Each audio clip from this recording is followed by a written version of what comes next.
أعوذ بالله من الشيطان الرجيم.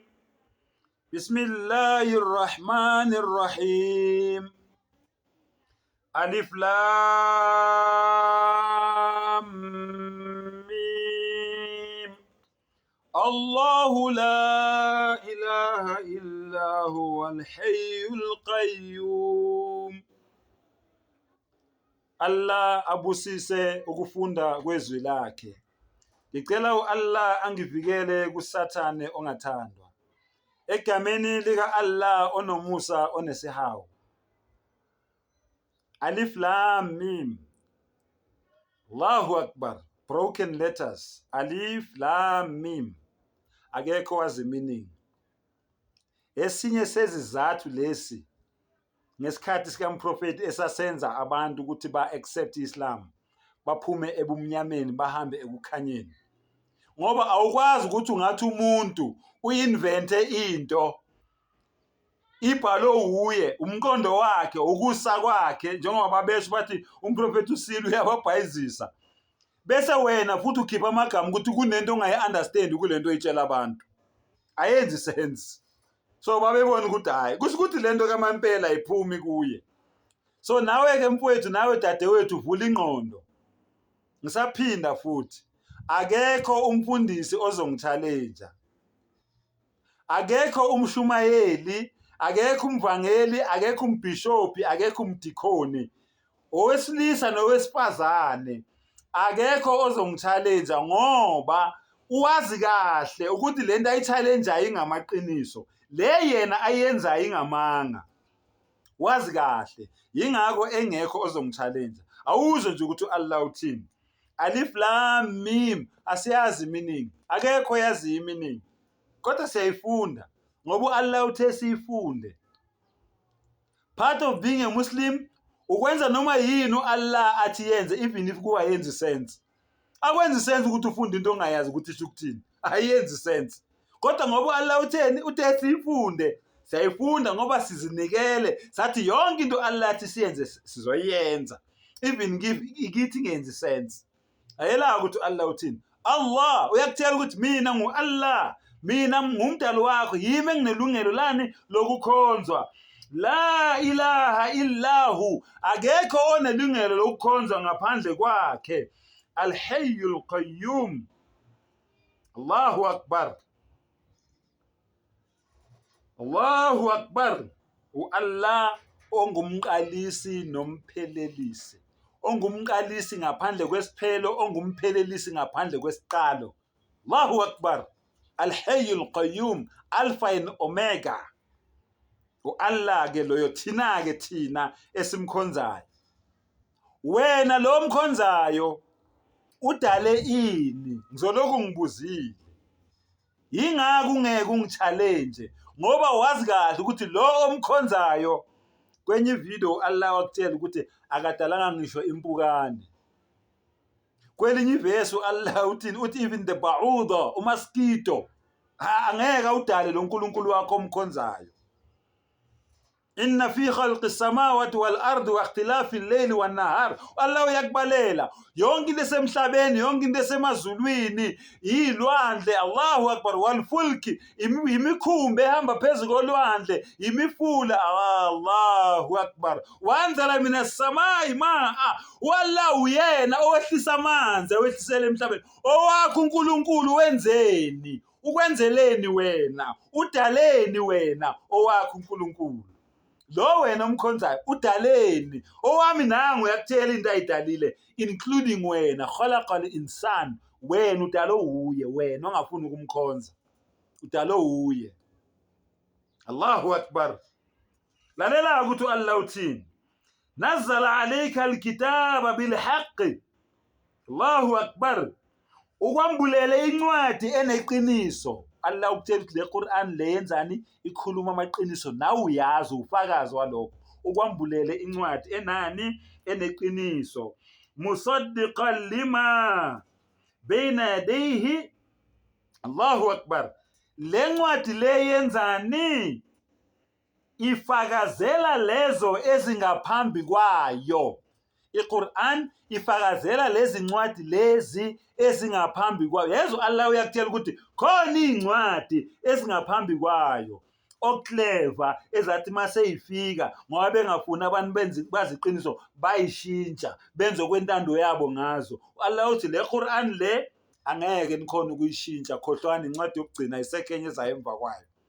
Nakhona ukudlala ngalezi ngoba kwakungasezokugcina le eyokugcina ngeke nikhona ukuyishintsha. Uthi Allah iQuran ifakazela incwadi ezifike ngaphambi kwayo before yona ifika. Ubufakazi ukuthi iQuran iqhamuka khona la iqhamuka khona iza kuphi? Iza emhlabeni. Wa anzala at-Tawrata wal Injil. Allah wathumela ngisho neTorah le kaMoses. Uyakutshela Allah ukuthi yiphi incwadi engayithumelela uMoses, iTorah. Wal Injil neka Jesu, the Injil, the Gospels, the good news. Umfundisi ofuna ukungichallenja mina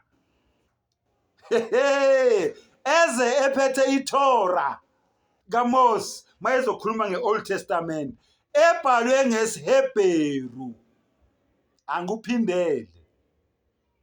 Mfundisi, mphathi, mshumayeli, mvangeli, mbishop, wena ofuna ukungichallenja, uAllah uthi ngathumela iTorah kuMoses yayibhalwe ngesiHebheru, uze naleyo ncwadi leyo mawufuna ukuchallenja mina. Wal Injil, Allahu Akbar. Neka Jesu, the gospel, Injil Isa, the gospel of Jesus, of Yeshua, ebhalwe ngesiGreek. Mawufuna ukungichallenja uze nebhalwe ngesiGreek. Uyabona ngifunda iArabic ngoba iQuran yeza ngeArabic emhlabeni. Nawo ngichallenjayo uze neOld Testament ebhalwe ngesiHebheru. Uzobe utranslator nawe phambi ngabantu njengoba nami ngitranslate iArabic. Uze nebhalwe ngesiGreek iNew Testament. Uzobe utranslator nawe njengoba nami ngitranslate ngeArabic. Ngisasho namanje akekho ozovela.